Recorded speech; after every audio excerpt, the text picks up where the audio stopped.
ఆ నలుగురు వచ్చేశారు. దేవ్జీ సహా Maoist అగ్రనేతలు లొంగుబాటు.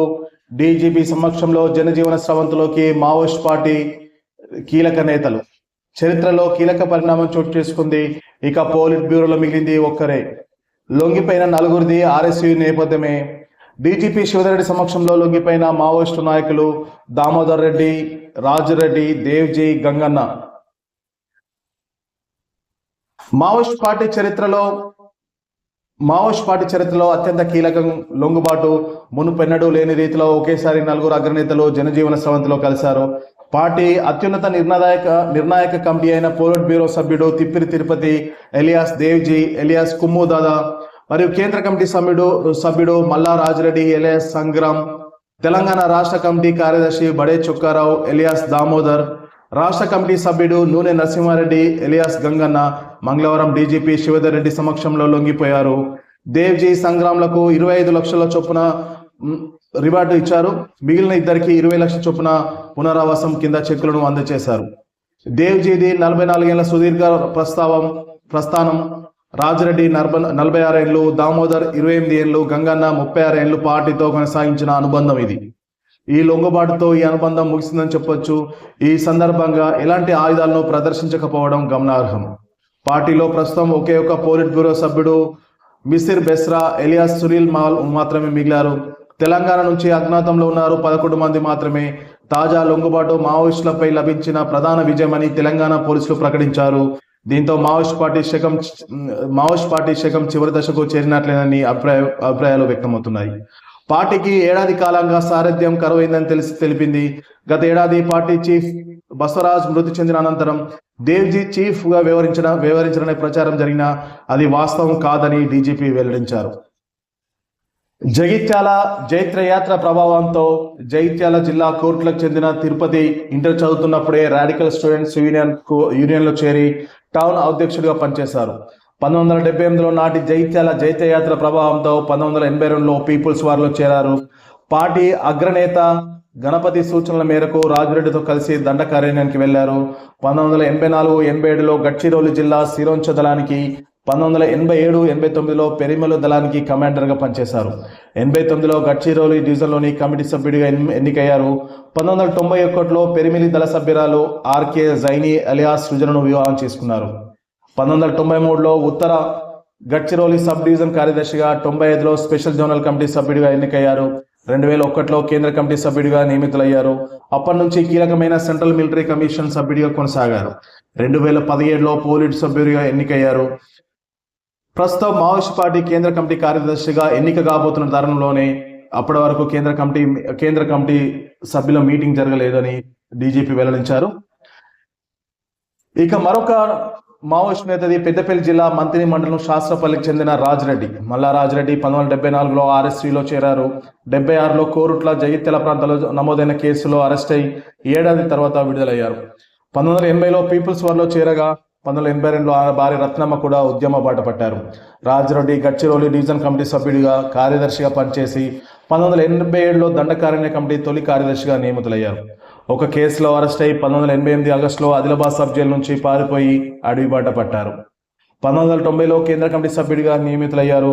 Dandakaranya special zonal committee, Maharashtra కమిటీలకు మార్గనిర్దేశకుడిగా వ్యవహరించారు.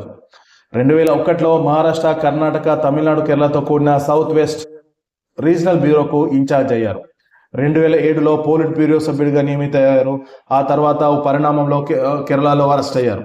2 ఏళ్ల తర్వాత విడుదలై అజ్ఞాతంలోకి వెళ్లారు.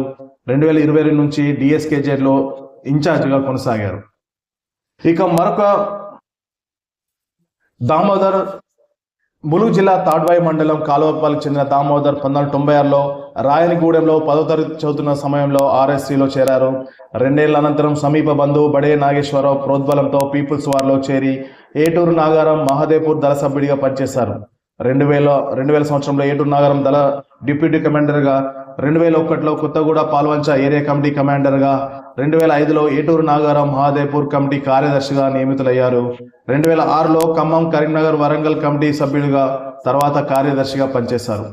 2015లో తెలంగాణ కమిటీ సభ్యుడిగా, 2019లో మిలిటరీ వ్యవహారాల ఇన్ఛార్జిగా వ్యవహరించారు. గతేడాది నుంచి తెలంగాణ రాష్ట్ర కమిటీ కార్యదర్శిగా కొనసాగుతున్నారు. ఇక మరొక నేత ఉమ్మడి గుంటూరు జిల్లా కాకుమాను మండలం వల్లూరుకు చెందిన గంగన్న నాగార్జున విశ్వవిద్యాలయంలో ఎల్ఎల్బి చదువుతున్న సమయంలో 1980లో ఆర్ఎస్లో చేరారు. 1990లో పీపుల్స్ వార్ దుర్గి దళానికి ఇన్ఛార్జిగా నియమితులయ్యారు. 1995లో సౌత్ కోస్టల్ బెల్ట్ కమిటీకి బదిలై 3 ఏళ్లు పనిచేశారు. అనంతరం గుంటూరు డివిజనల్ కమిటీ సభ్యుడిగా 2001 వరకు పనిచేశారు. 2002 ఫిబ్రవరిలో విజయవాడలో అరెస్ట్ అయి 2 ఏళ్ల అనంతరం విడుదలయ్యారు. 2005లో ఏఓబి ఎస్జెడ్సీకి బదిలై రాజకీయ శిక్షణ కార్యక్రమాలు నిర్వహించారు. 2008లో రాష్ట్ర కమిటీ సభ్యుడిగా నియమితులయ్యారు. 2010లో బొకారోలోని అరెస్ట్ అయి 4 ఏళ్ల తర్వాత విడుదలై అడవి బాట పట్టారు. 2020లో డికేఎస్ జెడ్సీ బదిలీ అయి అక్కడ కేడర్కు రాజకీయ శిక్షణ ఇచ్చారు. గత ఏడాది మే నెలలో తెలంగాణ రాష్ట్ర కమిటీకి బదిలీ అయ్యారు.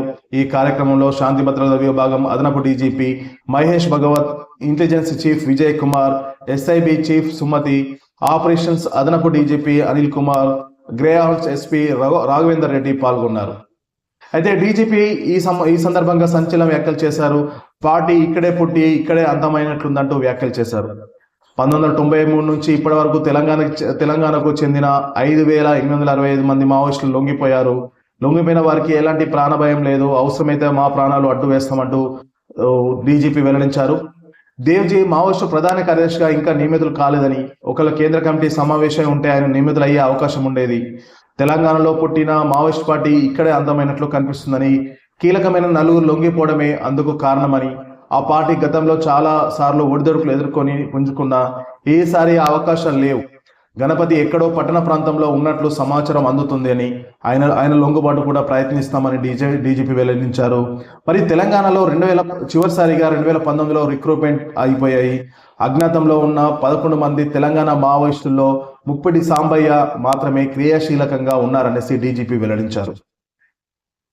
అయితే పోలీసుల పాత్ర బేష్ అంటూ కేంద్ర సహాయ మంత్రి బండి సంజయ్ అభినందించారు. ప్రధాని నరేంద్ర మోడీ, కేంద్ర హోంమంత్రి అమిత్ షా నాయకత్వంలో మావోయిస్ట్ ముక్త్ భారత్ కార్యక్రమం వేగంగా కొనసాగుతుందని, దేవ్జీ, రాజ్రెడ్డి, దామోదర్, నరసింహారెడ్డిలో లొంగిపోయి ప్రజాస్వామ్య బట్టపట్టడం మంచి పరిణామమని కేంద్ర హోంశాఖ సహాయ మంత్రి పేర్కొన్నారు.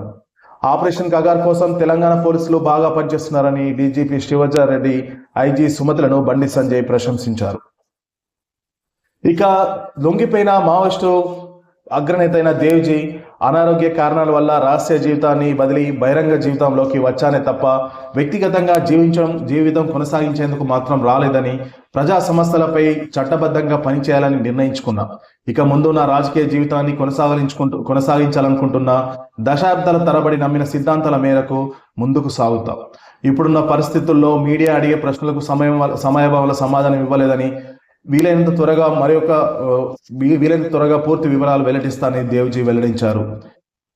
లొంగిపోయిన మావోయిస్టులకు వారి యొక్క రివార్డులను డీజీపీ రివార్డులను వారికి అందజేస్తారు.